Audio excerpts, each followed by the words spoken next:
Novos paradigmas em segurança pública.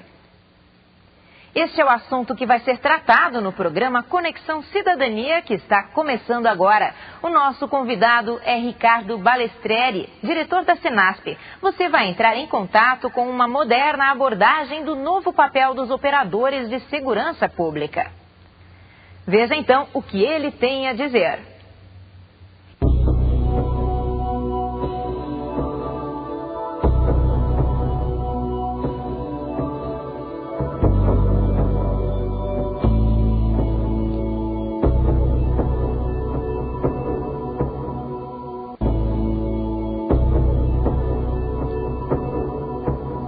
Olá amigos, bem-vindos ao programa Conexão Cidadania. O tema de hoje, novos paradigmas em segurança pública. E o nosso convidado é o professor Ricardo Balestreri, da Secretaria Nacional de Segurança Pública, Senasp, do Ministério da Justiça. Seja bem-vindo, Ricardo. Muito obrigado, Paulo. O nosso entrevistador hoje, que vai nos auxiliar aqui nesse debate, é o jornalista Wilson Gazino. Seja bem-vindo, Wilson. Obrigado pela sua participação. Eu já vou perguntando ao Ricardo algo que particularmente me intriga, né, na sua caminhada. Em que momento deu o encontro do Ricardo Balestreri com segurança pública, né? Porque você inicia com a militância em direitos humanos.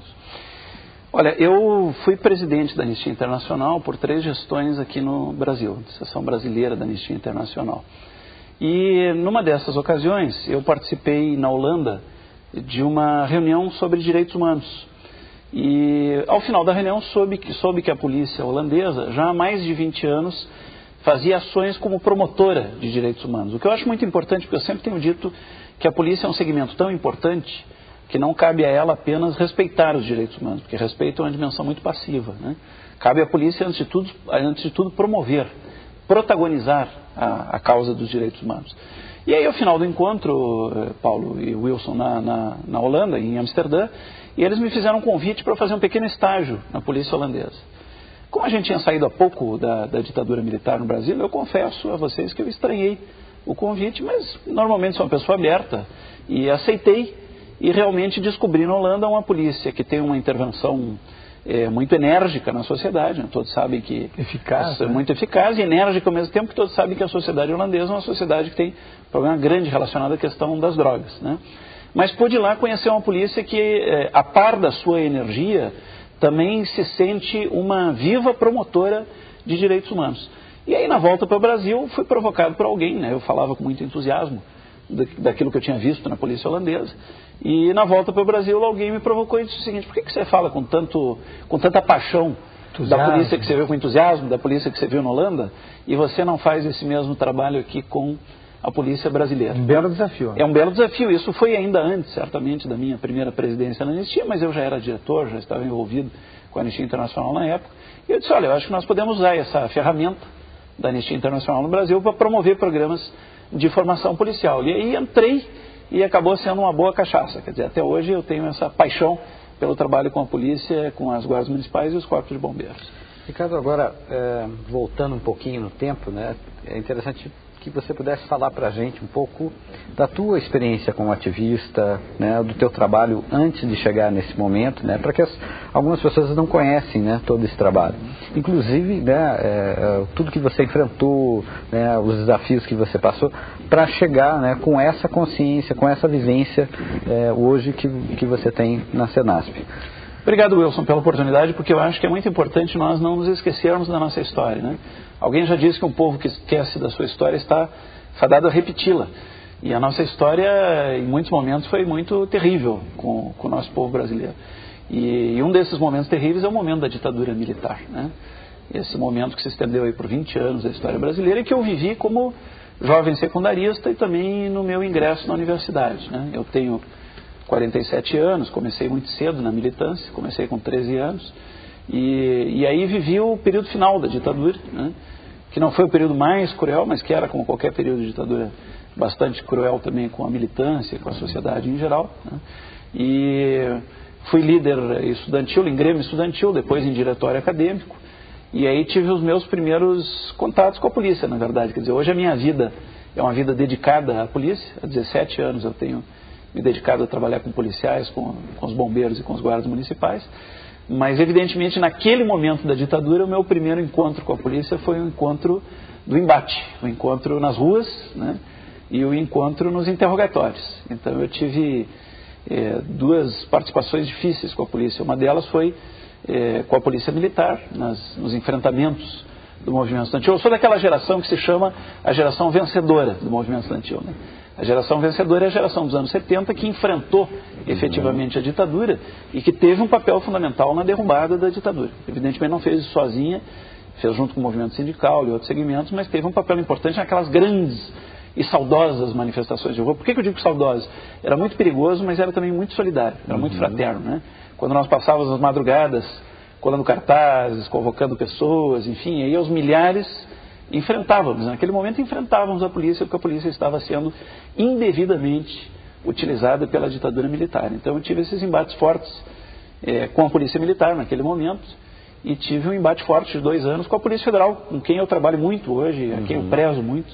Eu acho que é uma polícia que traz profunda esperança para o Brasil, porque ela consegue ter a dignidade de mexer com segmentos, inclusive de elite do crime organizado. Tenho uma profunda admiração pela Polícia Federal, mas sofri durante 2 anos um processo na Polícia Federal, acabei sendo salvo pelo gongo da lei da anistia, né?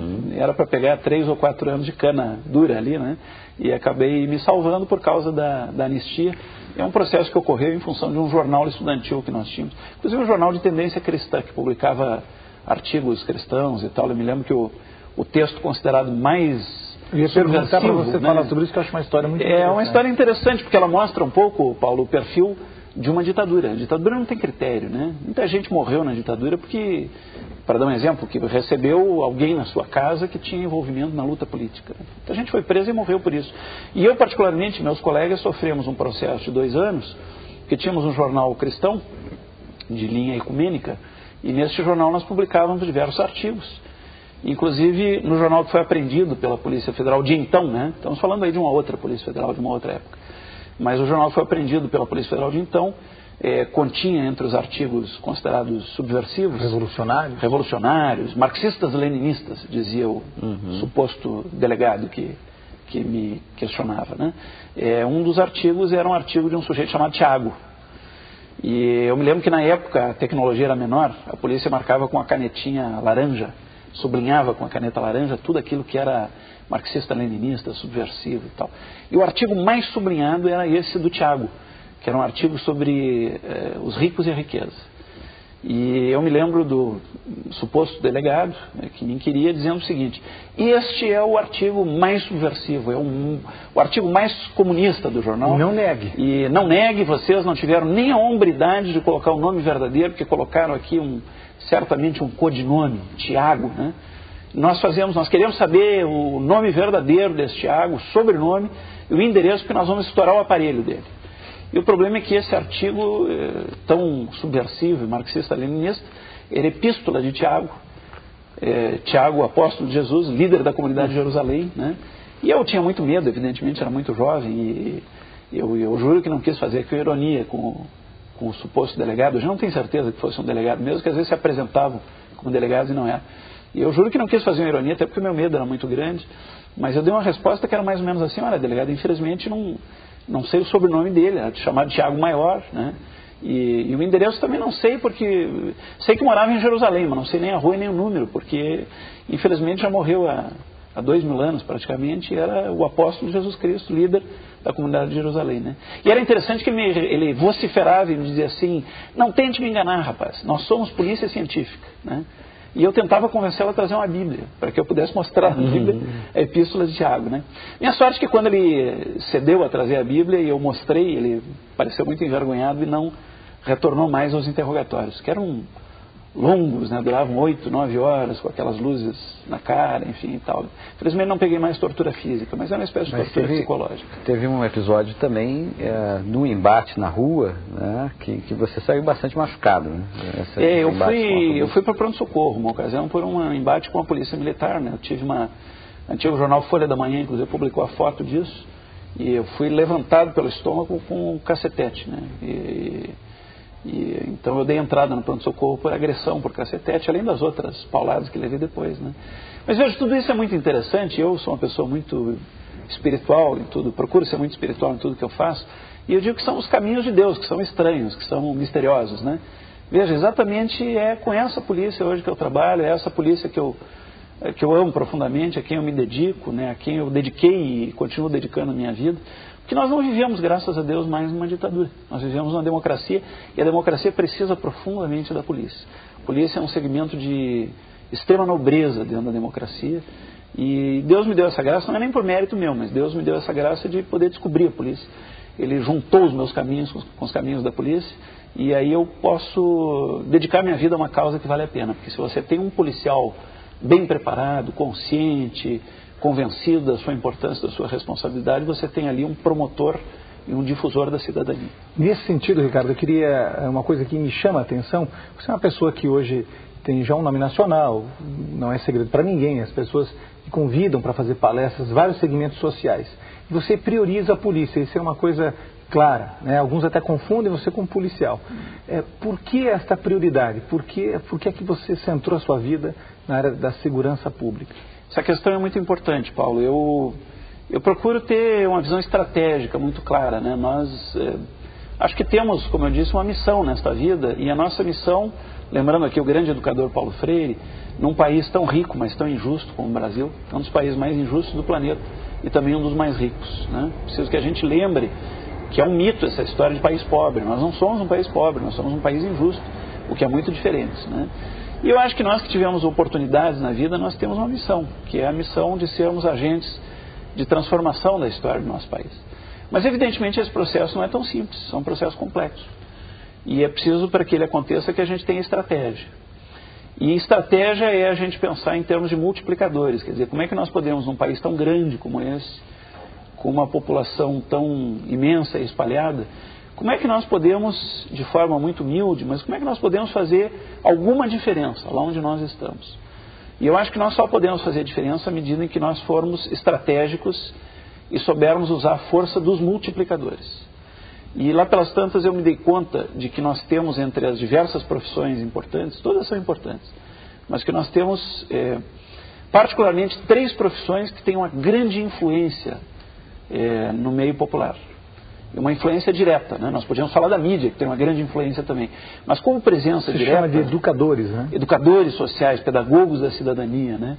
Como presença direta, como olho no olho, nós temos 3 profissões que são decisivas nos processos de transformação de um país. E essas profissões são os agentes de saúde, porque os agentes de saúde estão lá no meio do povo, de uma forma ou de outra. Nós temos os professores que estão no meio do povo permanentemente. E nós temos os policiais, os bombeiros e os guardas municipais, que são os operadores de segurança pública. E que talvez sejam o mais forte emblema do poder público em meio ao povo. Interessante que algum tempo atrás fez uma pesquisa nos Estados Unidos, e que eu acho que seria válida para todo mundo ocidental, e se perguntou à população o seguinte: para você, quem é o governo? E vejam que interessante o que as pessoas responderam. Governo é o presidente e a polícia. Governo é o presidente e a polícia. Então talvez o mais forte emblema do poder público no meio do povo é a polícia. Se a polícia soubesse a força que ela tem, não apenas de ordenar a segurança pública, mas de causar transformações sociais, essa polícia teria um papel muito significativo na história. Ela seria a autoridade mais próxima do cidadão comum. Eu sempre digo isso, Wilson, um povo que foi abandonado em quase todos os setores, né, historicamente, um povo que é órfão de quase tudo, um povo que é órfão de presença pública, né? Nós temos um segmento que não abandonou o povo, que é a polícia. Nós temos os bombeiros, que tem inclusive uma alta cotação popular, né, do ponto de vista de credibilidade. Nós temos esse setor que não abandonou o povo, que são os bombeiros. Nós temos os guardas municipais, que são capilares, que estão presentes ali no cotidiano da vida popular, né? Então, quando eu falo com os meus amigos policiais, eu digo, olhe para si mesmo com a importância que você tem. Não se sinta um mero tarefeiro, um mero cumpridor de ordens. Você tem a grandeza de ser um líder popular, né? Perceba o seu papel de líder popular, porque isso vai engrandecer a sua vida e vai engrandecer a vida desse povo que está aí na orfandade e no abandono. Sabe, Wilson, queria até uma situação que eu passei, eu me lembro muito de você, eu passei a situação e lembrei muito do que você fala do policial como educador. Quando eu tive um problema, né, achava que estava sendo assalto do meu carro e estava sendo furtado, estava sendo roubado. Eu liguei para a polícia e o policial falou, não saia da sua casa, fique onde você está. Ele deu todas as instruções, chegou, fez o trabalho perfeito e não era um problema de alarme. Eu falei, eu vou tomar uma bronca imensa. Olha, o senhor fez correto, o senhor não expôs a sua vida. Eu falei, nossa, isso é uma... Eu me lembrei muito disso, da postura do policial, né, como educador. Isso, o policial que sabe o valor que tem, ele não só valoriza a relação com você como cidadão nesse momento, mas ele valoriza a própria vida dele. Porque nós sabemos que os policiais nesse país, de forma geral, ainda são muito maltratados, ganham muito menos do que merecem, têm muito menos proteção e menos compreensão do que merecem, têm equipamentos às vezes insuficientes, têm programas de educação às vezes ainda insuficientes, né? Mas quando eu falo com os policiais, eu sempre digo assim, Paulo, tem um salário que é o Estado que paga. Agora tem um salário que é o próprio sujeito que se paga a si mesmo. Isso, aliás, vale para a polícia, mas vale para qualquer profissão. Vale para os professores, vale para os jornalistas, vale para os publicitários, vale para os, vale para os trabalhadores braçais, né? Tem um salário que só você se paga, que é o salário emocional. O salário emocional é você poder chegar em casa no fim do dia, se olhar no espelho, orgulhoso de ser quem você é, orgulhoso de ter feito a escolha que você fez, orgulhoso de ter vestido a camiseta, né? Então, se nós, além de estarmos insatisfeitos com o que nós ganhamos ou com a maneira como somos tratados, se nós não nos tratamos bem a nós mesmos, se nós não nos pagamos a nós mesmos a qualidade de vida, a qualidade existencial que nós merecemos, o que sobra então para nós? O que vira a nossa vida então, né? Se os outros nos tratam mal, nós também não temos o direito de nos tratar mal a nós mesmos, né? Se nós temos que lutar ainda para uma polícia com melhores condições de vida e de trabalho, os policiais têm condições imediatamente, enquanto lutam por isso, de se dar a si mesmos uma resposta positiva e de ter na sua vida uma vida plena de sentido, plena de significado. Certamente esse policial que lhe atendeu era um policial que sabia o valor daquilo que ele escolheu na vida. Eu me lembro muito da situação porque entendi como educador. Aquilo para mim foi uma coisa especial.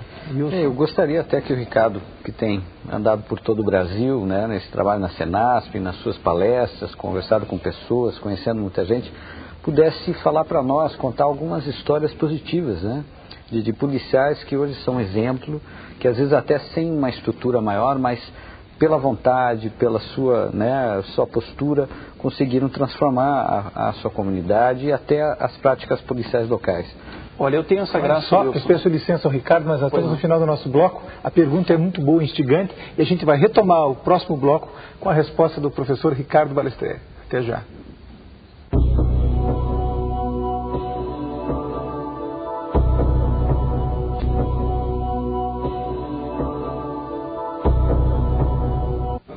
Olá, voltamos a apresentar o programa Conexão Cidadania. O tema de hoje, novos paradigmas em segurança pública. O jornalista Wilson Gazino havia feito uma provocação aqui ao professor Balestreri. Gostaria que ele repetisse a pergunta. Perfeito, Ricardo. Eu gostaria que você, que tem circulado bastante pelo país, pela Senasp, fazendo palestras aos policiais, né? Tem conhecido várias experiências que falasse um pouco dos bons exemplos, né? Dos bons policiais que estão com seu exemplo mudando, ajudando a mudar as práticas policiais, as comunidades e aproximando, né, a polícia da população. Eu acho importante isso porque eu sou uma das pessoas que tive essa oportunidade de viajar pelo país inteiro convivendo, como eu digo, comendo muito sal junto com a polícia. Dos diversos níveis, desde o nível hierárquico mais da base, da pirâmide, até o nível mais alto. E é possível a gente dizer, Wilson, com toda a segurança, que na prática, quando os policiais sabem da sua importância, quando eles têm uma intervenção correta na comunidade, eles mudam a vida da comunidade.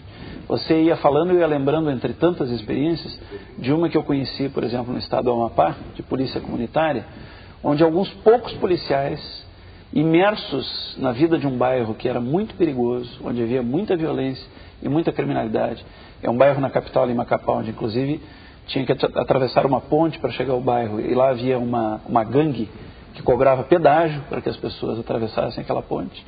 E aí um grupo de policiais militares, apaixonados pela atividade policial e apaixonados também pela função democrática da polícia, se insere nesse bairro, com uma vivência típica e bem montada e séria de policiamento comunitário, uma polícia de proximidade, de montar policiamento e montar estratégia de segurança pública junto com os líderes comunitários. E o resumo da história é o seguinte: em questão de 2 anos, a vida daquele bairro foi totalmente modificada.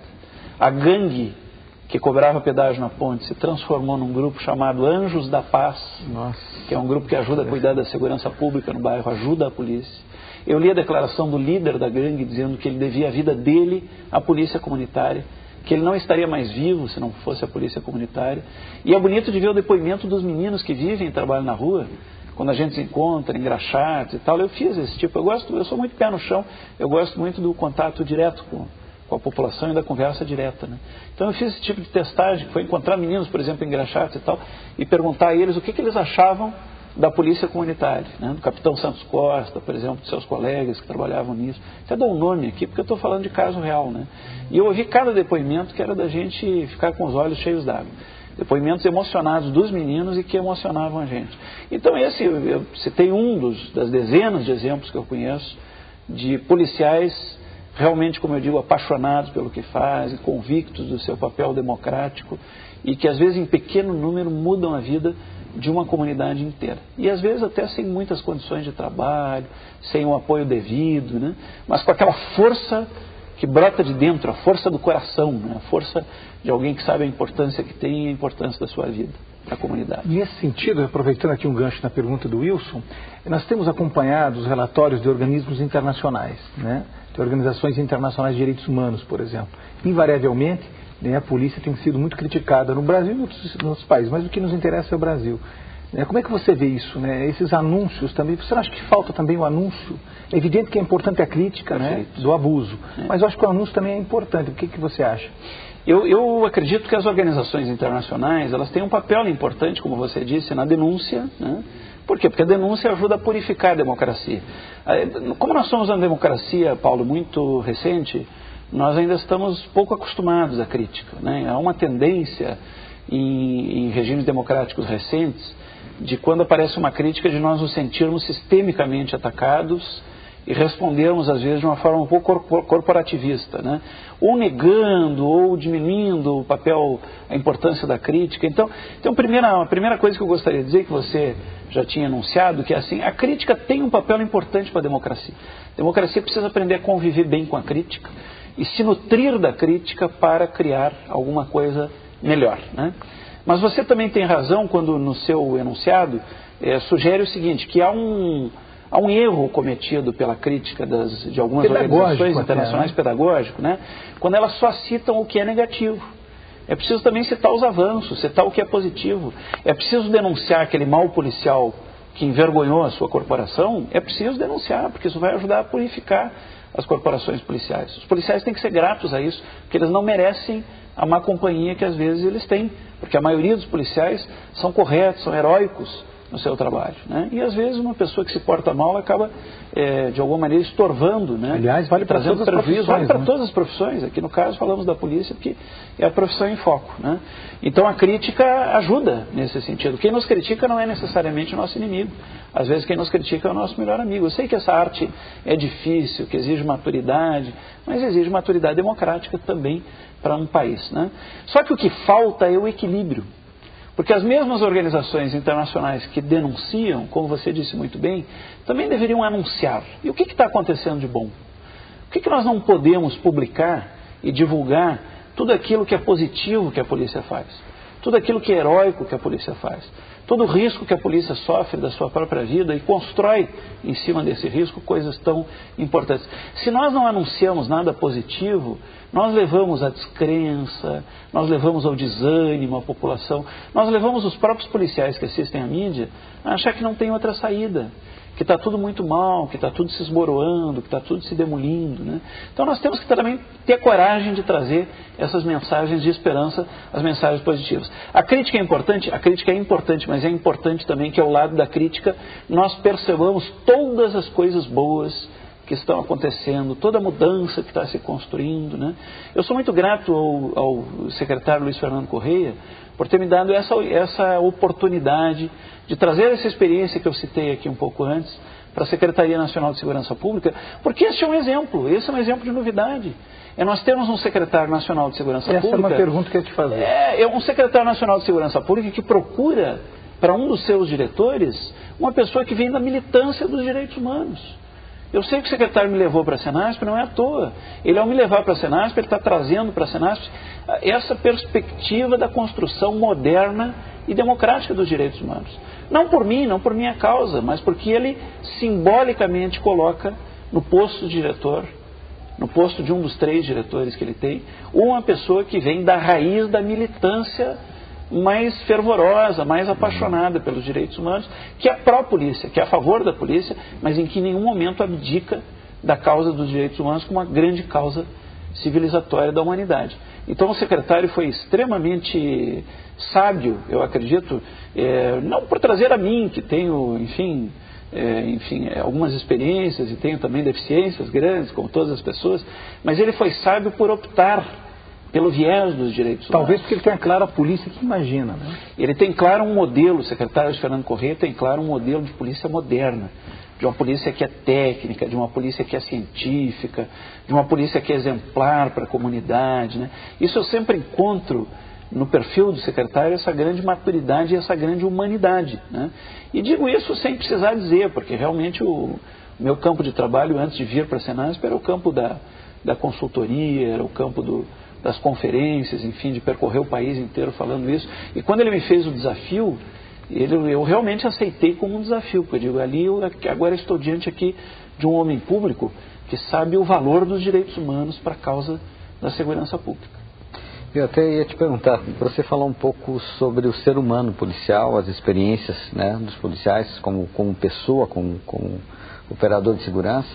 Eu queria que você falasse um pouco também sobre a estrutura, sobre a parte dos programas, né, da Senasp, o que digamos, está sendo feito, né, como isso está sendo divulgado. Queria que você falasse um pouco para a gente sobre isso. Veja, essa liderança que o secretário Luiz Fernando Correia assumiu nacionalmente é uma liderança moral muito importante. E sob a égide disso, a Senasp começou um processo nacional de discussão, de catalisação, de motivação de algumas coisas que são antifragmentárias. Nós estamos num país que carece muito de um processo mais uno, mais integrado de segurança pública. Nós temos que combater a violência do crime organizado, que é absolutamente sofisticada, que é absolutamente ordenada, que é focada, né? Nós não podemos fazer, obviamente, isso com forças de segurança pública fragmentadas. O secretário Fernando Correia teve uma grande lucidez ao propor como grande gancho da sua atuação, né, da sua gestão, a integração das polícias. Essa integração passa, por exemplo, pela matriz curricular nacional. Vejam que até algum tempo atrás nós não tínhamos nas academias de polícia brasileiras, nós não tínhamos uma matriz curricular integrada, quer dizer, nós tínhamos aí fragmentos, cada academia fazendo a formação numa direção. Então nós hoje temos uma matriz que tem amplos princípios ordenadores, tem amplos princípios convergentes, né? Ela está em uso já na maior parte dos estados brasileiros, é um sucesso desse programa de governo. Nós temos, por exemplo, a criação da Força Nacional de Segurança Pública, que não é uma nova polícia, mas é uma força auxiliar das polícias estaduais, é uma força que é niveladora de qualidade, é uma força que traz auxílio às polícias estaduais. Nós temos ainda, sob essa gestão do secretário Luiz Fernando Correia, nós temos a aplicabilidade do SUSP no campo da formação humanística das polícias. Estamos aí com as jornadas nacionais de educação em direitos humanos para a polícia, elogiadas pelo Tribunal de Contas da União. Isso é uma raridade, o Tribunal de Contas, que tem um papel realmente mais crítico, fazer um elogio a um programa de governo, como é as jornadas nacionais de educação em direitos humanos para policiais, reconhecidas como valiosas num relato que eu pude fazer em Genebra, perante o Comitê de Direitos Humanos da ONU, né? Nós temos aí, a par disso, a Escola de Protagonismo Policial, a Escopol, né? Que vem percorrendo, em parceria com o Instituto de Defesa dos Direitos Humanos, o IDEA, que vem percorrendo o país inteiro, né?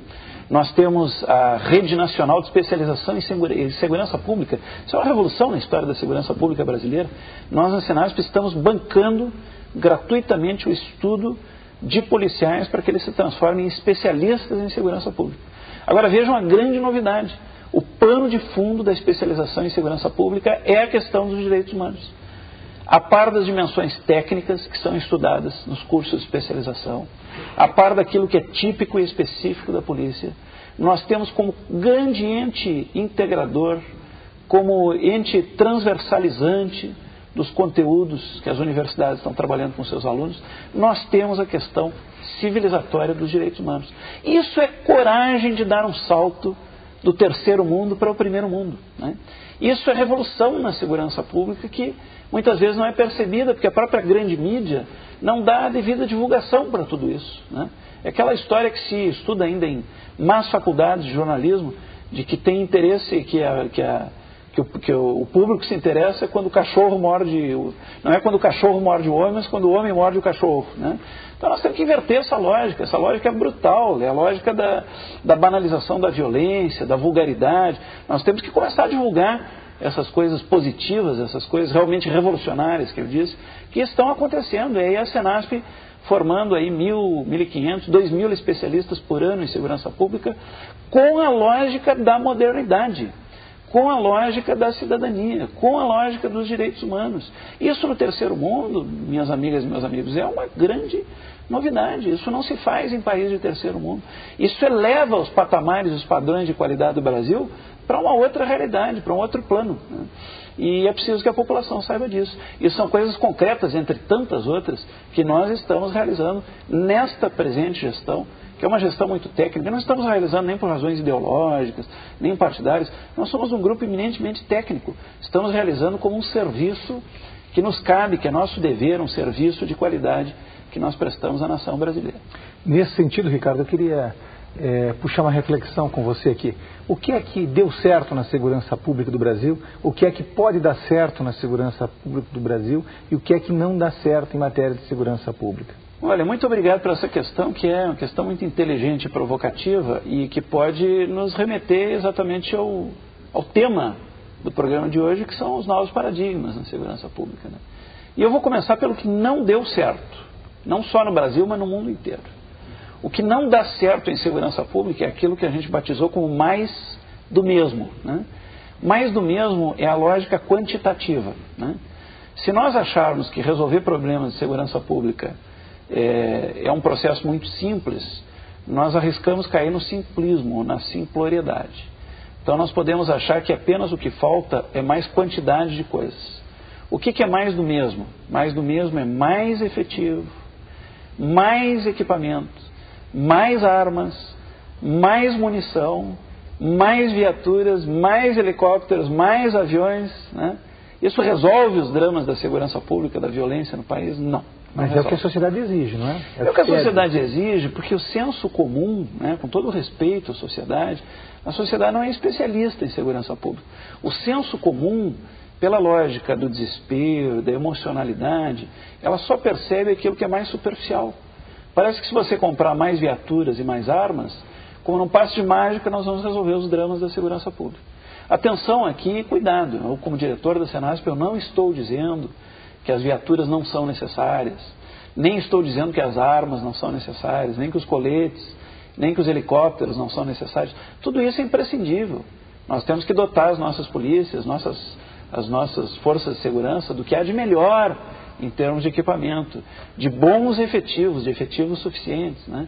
Agora, é uma lógica mágica, um pouco infantil, se acreditar que basta dar mais coisas para as pessoas que elas vão fazer o melhor trabalho e que os índices de criminalidade e violência vão ser reduzidos. Isso é a lógica da superficialidade, ela é epidérmica, na verdade.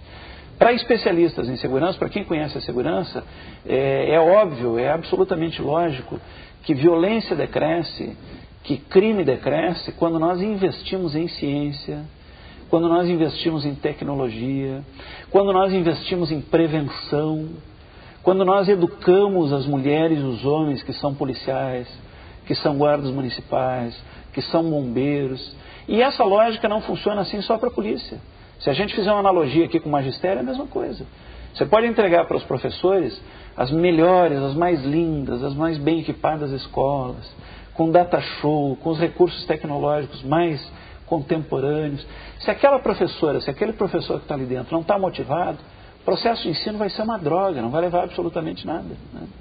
E se você tem uma professora ou um professor numa pequena escolinha de periferia, caindo aos pedaços, tendo que levar a barrinha de giz de casa, como infelizmente nesse país ainda acontece muito, mas aquela professora está ali apaixonada pelo que faz, ela faz milagres com aquela barrinha de giz que ela leva de casa. Então o que eu estou propondo aqui não é a barrinha de giz, não é a polícia com a arma que está enferrujada, que não funciona direito, né? Com a viatura aos cacarecos, não é isso. Estou propondo para a polícia o que há de melhor. A polícia tem que ganhar bem, a polícia tem que ter a boa viatura, a polícia tem que ser bem assistida do ponto de vista de equipamento, tem que ter bons efetivos, né? Bons corpos de efetivos, né? Mas é uma simploriedade, eu acho que é mais do que simplismo, é uma simploriedade a gente acreditar nessa visão epidérmica, né? De que dando mais coisas para a polícia a gente resolve os problemas. Nós, gestores de segurança pública, gente que estabelece políticas públicas de segurança, temos a obrigação de saber que os processos de transformação passam por educação, passam pelos seres humanos, né? Passam pelos seres humanos que estão envolvidos nesse processo. Se o ser humano não muda, o processo não se qualifica. Pode ter a melhor viatura importada, com ar-condicionado, as melhores armas. Você vai olhar depois as estatísticas sobre segurança pública e você vai ver que praticamente não muda nada, né? Então, enquanto o Brasil não aprender essa lição, e ela está aprendendo sob a gestão do secretário Luiz Fernando Correia, mas enquanto o Brasil não aprender plenamente, não se convencer como sistema, né, do ponto de vista sistêmico, enquanto inclusive o Brasil não ensinar o seu povo de que é preciso prevenção, educação, né? Que o nosso papel é chegar antes. O nosso papel na segurança pública é não chegar depois que a desgraça está feita, para tentar juntar os cacos do que já foi destruído. Não, o nosso papel é estar lá presente junto à comunidade, como pedagogos da cidadania, como referências morais, para que a desgraça não aconteça. Para que os dramas não aconteçam, para que as mortes não aconteçam, para que a violência que nos transformou num dos países de maior nível de homicídio do mundo não precise mais acontecer. Esse é o nosso papel. Eu acho que isso sim é tão simples de compreender. É tão simples a gente olhar para isso e perceber que se nunca funcionou bem, é por causa disso que nunca funcionou bem. E que esta é a hora, este é o momento histórico de resgatar esses equívocos. Deixa eu dar uma cortadinha no Ricardo aqui. Infelizmente estamos chegando no fim do bloco, falando apaixonadamente pelo tema, mas estamos chegando ao fim do bloco. Eu proponho um desafio aos dois participantes aqui para a gente refletir sobre democracia e polícia no nosso terceiro bloco. A gente já volta.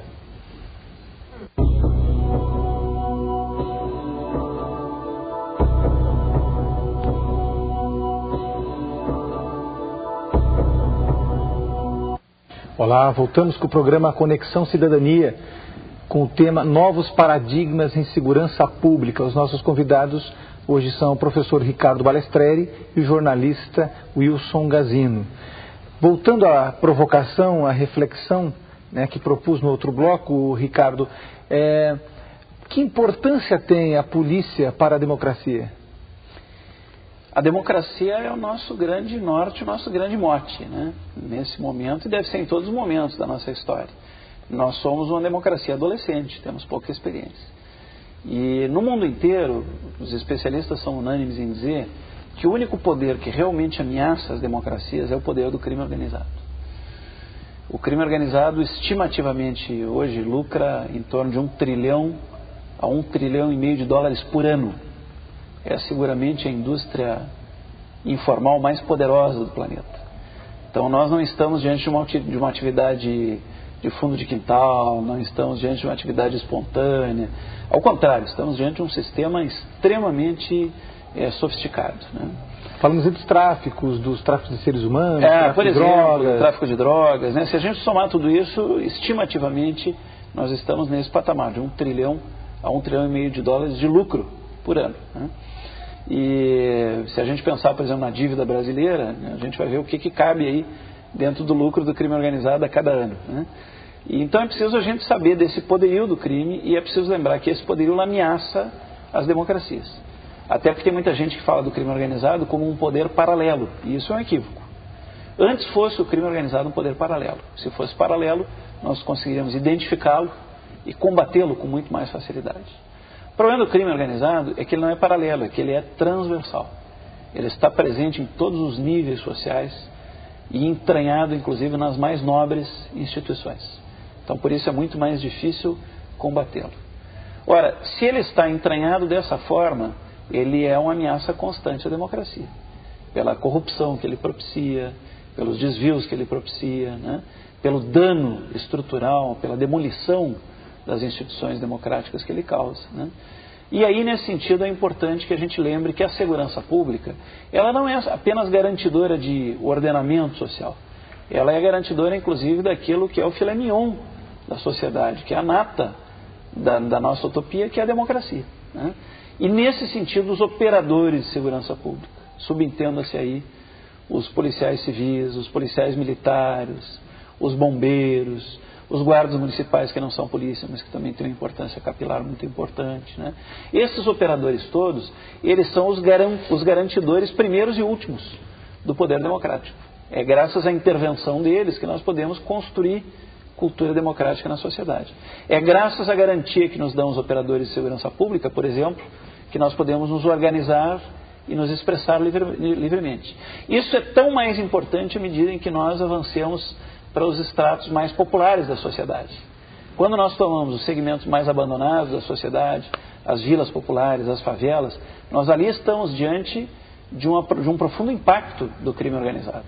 E isso não é criminalizar a pobreza, porque é preciso que se diga que a raiz do crime organizado se encontra na elite e não entre os pobres, né? A chefia, o mando do crime organizado está na elite, nos segmentos mais altos da sociedade. Se utiliza da miséria, né? E se utiliza da miséria como mão de obra barata, né? Agora, evidentemente, no meio da miséria e da pobreza, as formas de defesa contra os criminosos são muito menores.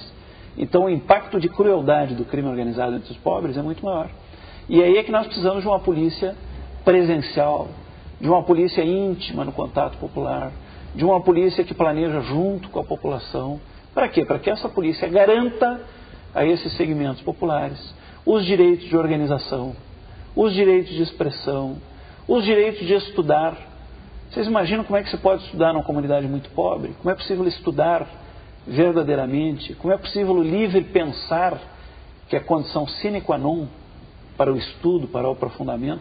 Como é possível haver educação num lugar dominado pelo crime organizado? Como é possível que os professores tenham liberdade de refletir com seus alunos numa escola de vila, de favela, se quem domina, se quem manda ali no lugar é o gerenteco da boca, né? Não é o líder do crime organizado, mas é o gerente da boca de fumo, e que tem efetivamente um poder naquele lugar pobre muito grande, que domina e que é cruel com aquela população miserável ou pobre que ali vive. Então, até para haver educação, nós sabemos que para um país se desenvolver, o caminho obrigatório pelo qual tem que passar é o caminho da educação. Agora, como é possível educar o povo se o povo não tem sequer liberdade de ensinar e aprender? Então, o papel daquele policial, daquele guarda que lá está, esse é um papel fundamental para garantir os espaços de liberdade e de organização popular. Essa é a correlação entre polícia e democracia, entre bombeiro e democracia, entre guarda municipal e democracia. São esses arautos do poder democrático que lá estão para garantir uma vida livre do ponto de vista organizacional e reivindicativo para o povo. Agora, Ricardo, a gente conversando está, digamos, ficando claro que a segurança também tem dois lados, né? Tem que haver aproximação com a comunidade. Só vai funcionar quando a polícia estiver junto com a comunidade, trabalhando junto. Você falou em prevenção, né? Em aproximação. Como é que se faz isso? A gente falou da herança da ditadura, de que há uma imagem negativa, de repressiva do policial. Há, digamos assim, também um abuso da mídia, muitas vezes mostrando só os exemplos ruins. O Paulo Pedrão citou relatórios internacionais que sempre puxam a parte negativa. Como mudar essa imagem de medo que muitas vezes a população tem em relação ao policial e fazer com que haja essa proximidade, esse elo de confiança? O policial se torne a autoridade mais próxima da população, seja o seu braço ali, seja a sua segurança. Como é que se cria essa confiança? Até pegando um gancho do que você está falando, seria a polícia comunitária seria um dos caminhos para isso, Ricardo? Muito bem. Nós precisamos ter modelos presenciais de polícia, com a mais absoluta certeza. Quer dizer, a polícia não pode estar distante da população. Nós tivemos um embrião já disso no Brasil, de maneira não científica, muito intuitiva, mas que foi um excelente embrião, né? Eu peguei isso no tempo que eu era pequeno. Isso foi, enfim, antes da ditadura e talvez nos primeiros anos. Depois a ditadura acabou com esse modelo, que era aquilo que a maior parte dos estados conheceram como Cosme e Damião, que eram aqueles policiais, aquelas duplas de policiais militares que andavam nas ruas, né? E lá no meu estado, no Rio Grande do Sul, se conhecia como Pedro e Paulo, né? Enfim, cada um batizava de um jeito, mas aquilo ali era o embrião daquilo que hoje, Paulo, nós chamamos de polícia comunitária. Só que hoje nós temos elementos científicos para a constituição da polícia comunitária. Nós podemos ir muito adiante. Vocês me permitem uma lembrança muito pessoal aqui, muito singela. Eu gosto dos exemplos singelos, porque eles tocam o coração da gente.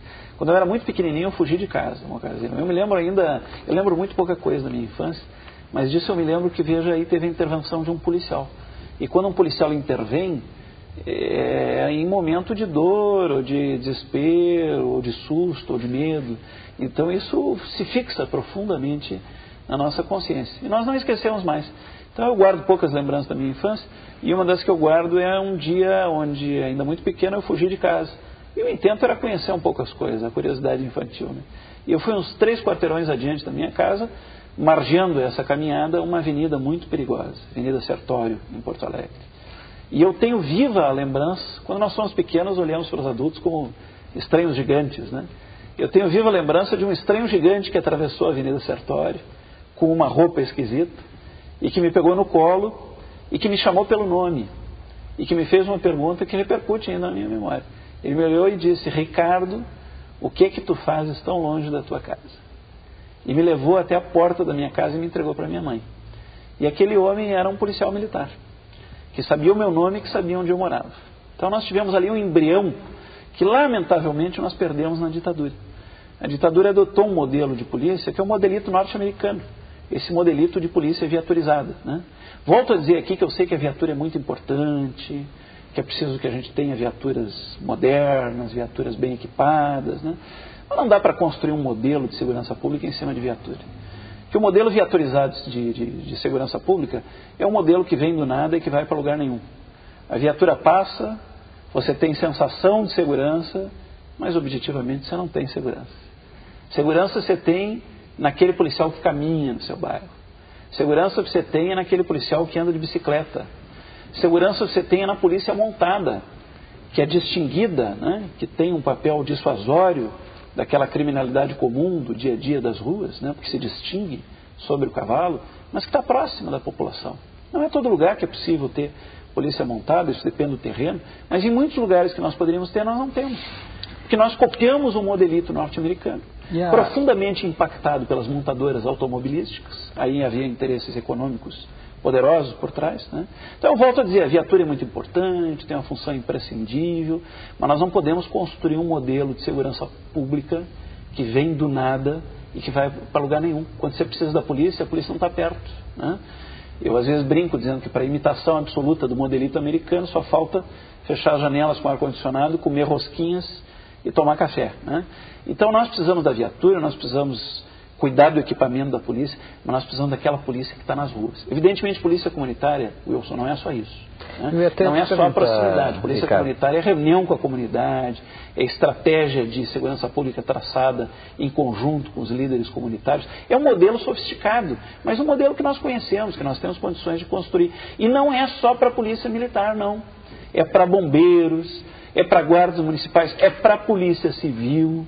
Nós temos que construir um modelo de polícia civil, de delegacia, profundamente imersos na comunidade. Isso tudo é preciso a gente construir. Eu ia te perguntar justamente sobre a guarda municipal. A maioria das pessoas não tem muito claro, né, qual é o papel do guarda municipal dentro, né, alguns confundem com polícia. Isso, dentro desse escopo que você falou, qual é o papel exato da guarda municipal? Em primeiro lugar, preciso dizer que a guarda municipal, as guardas municipais são muitíssimo importantes, mas que elas não são polícia. Toda e qualquer tentativa de confundir guarda municipal com polícia é um equívoco, né? A polícia ostensivo preventiva no Brasil é a polícia militar, que tem estética militar. A estética militar é boa, é correta, ajuda no papel psicologicamente dissuasório em relação à violência e ao crime, né? Não serve para a polícia militar a ideologia militar, porque forças armadas são uma coisa e polícia é outra. Forças armadas são forças de combate, a polícia é uma força de defesa da população, com todo respeito e carinho pelas forças armadas, mas são lógicas diferenciadas. Agora, a estética militar serve para a polícia militar, estou aproveitando aqui a sua pergunta para dizer isso, né? Agora, a polícia militar é a nossa polícia ostensivo preventiva. É ela que tem que ser chamada quando dramas públicos, né? Quando dramas cotidianos acontecem em meio à população, né? A Guarda Municipal, qual é o papel muito importante dela? A Guarda Municipal é a grande capilar na vida da cidadania. Onde nós temos boas guardas municipais, nós temos essas guardas entranhadas na vida diária da população. Como elas não usam arma muitas vezes, ou mesmo usando arma, como elas têm uma postura um pouco mais cuidadosa no sentido do uso da arma, porque elas não têm que interferir com dramas, às vezes, de violência, que é um papel obrigatório da polícia militar. Então, essa capilaridade do guarda é uma capilaridade muito fácil, né? Então, o guarda tem um papel extremamente educativo, assim como a polícia, mas ele tem um papel extremamente educativo, extremamente pedagógico, extremamente organizacional. Ele é alguém que vai estar próximo da população, ele é alguém que é uma referência fardada no dia a dia popular, que é muito importante. Agora, se a barra fica muito pesada, se é embate com crime, não cabe ao guarda fazer esse papel, até porque põe o guarda em risco. E esse papel é da PM. O que nós precisamos é de contato direto de guarda, do contato de rádio, integrar essas ações, direto, né? Integrado da guarda com a PM, né? Nós precisamos de canal específico da guarda com a PM, nós precisamos que a guarda possa chamar a PM e a PM rapidamente atenda a essas demandas. Cada elemento do sistema de segurança pública é muito importante, mas cada elemento tem o seu papel. Tem umas sandices aí de quem entende pouco de segurança pública, né? Que é, por exemplo, assim, vamos transformar as guardas municipais em polícia. Gente, se nós temos 54 polícias no Brasil, e se tem sido difícil, possível, mas difícil, nós estamos avançando muito nisso, integrá-las, né? Se nós estamos numa luta para integrar essas polícias, nacional e localmente, né? Se nós estamos num zelo muito grande para que essas 54 polícias estaduais cumpram e promovam direitos humanos, e essas demandas e essas lutas têm sido vitoriosas a cada dia mais, o que seria de nós se de uma hora para outra nós tivéssemos aí 200 ou 300 polícias novas? É mais uma vez a imitação do modelito norte-americano, quer dizer, nem tudo que serve para os Estados Unidos serve para o Brasil. Quem é que ia controlar essa quantidade imensa de polícias num país como o Brasil? Nós não estaríamos aí constituindo guardas pretorianas, na verdade, nós não estaríamos reerigindo o coronelato sem farda, no seu pior sentido, né? O mando clientelístico. Então o papel da guarda é outro, nós precisamos constituir guardas realmente educadoras e cidadãs, e não guardas que repitam modelos repressivos.